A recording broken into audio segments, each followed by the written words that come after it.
Hey, all you freedom fighters. Today we're checking out the SOG Trident.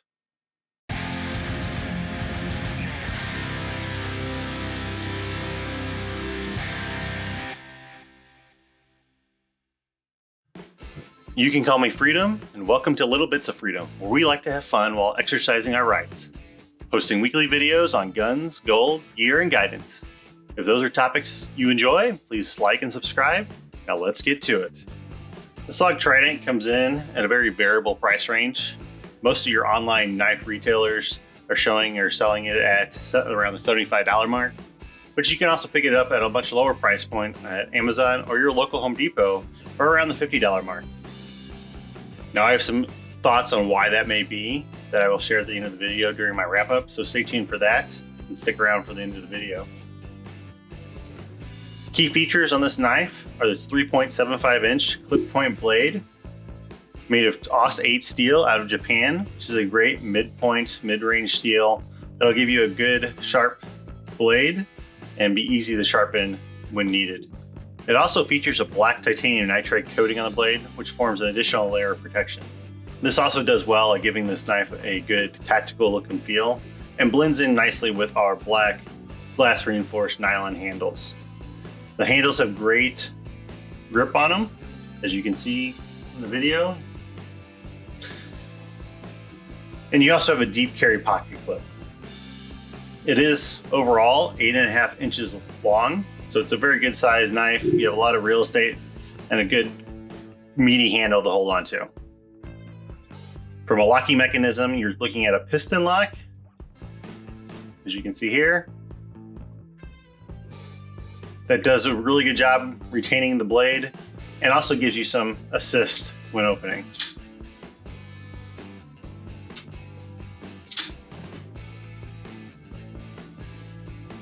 Some of the pros are definitely that assisted opening.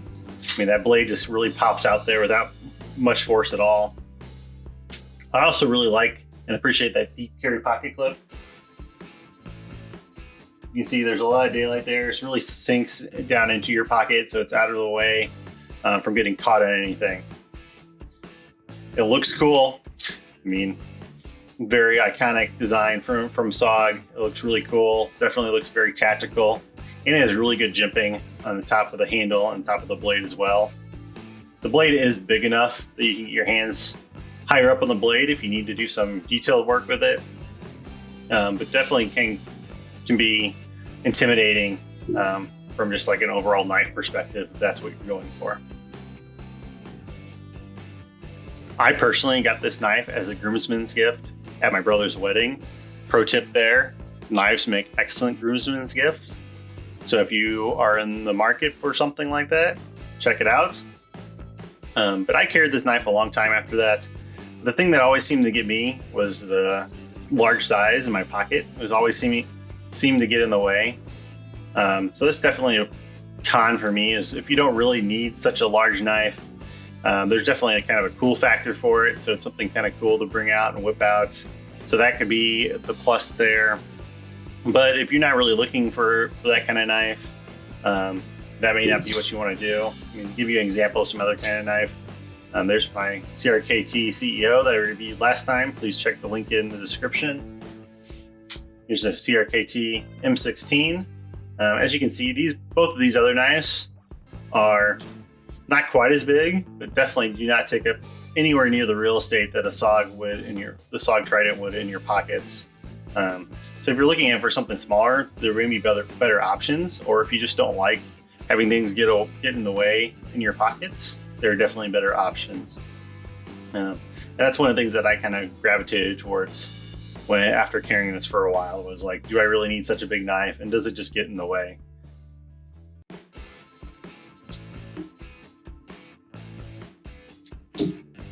The other little annoyance I find on this was the serrations. I'm just not a big fan of serrated blades. You may be, so that's just kind of personal preference. And the third thing is this little lock. So it's a nice little feature to have.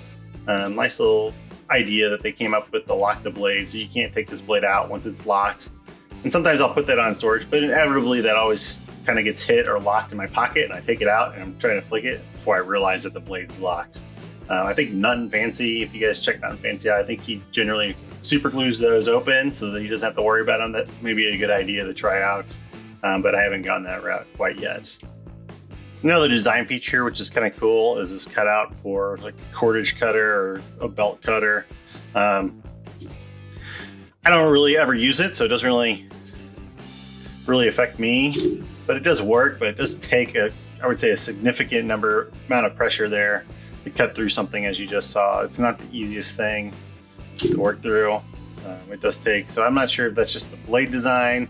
So to a point, that just seems a little gimmicky to me. I guess maybe if you use it, or maybe if you have a need for one and don't want to carry something else, that's a good little thing to have. I guess it works, but it just doesn't seem to be very functional and something that works to a level that I would expect. If you're going to put a feature like that in the knife, I would expect it to work better.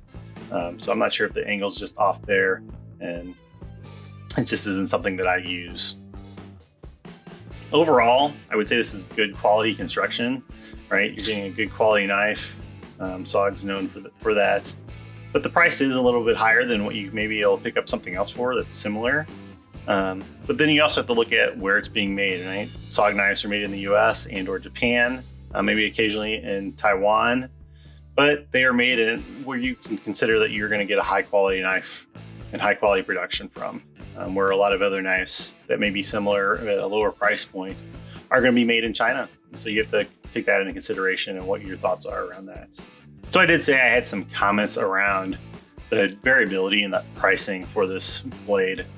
I definitely looked around to see, when I was looking around to see what those knife retailers were charging for this. A number of them showed this blade as discontinued or not available in stock. So I have to wonder if either there's some issues going on with the supply chain, or maybe that there was some changes to the model, as they do have a new model called the Trident AT that is out, and they're kind of discontinuing this one or moving it to a different channel and moving it to more of a wholesale retail market versus kind of the specialty knife market. Maybe that's why you can find it at Home Depot for $50. I don't know if there's going to be any changes into the manufacturing or the quality of it. I don't know if they would plan on moving manufacturing to China or something to take that price point down, or keep that profit margin up even at a lower price point, or if they just want to reach a larger audience. I haven't seen any articles or any information from the company on that. But maybe something you want to check out if you're going to purchase this knife. If this knife is something for you, definitely you may want to check that out. Or you may want to check out the new Trident AT and take a look at that and see if you would prefer that one. If you like this content, found it useful, please like and subscribe. Look for our weekly videos on guns, gold, gear, and guidance. As always, keep learning, training, and enjoying life. Thanks very much.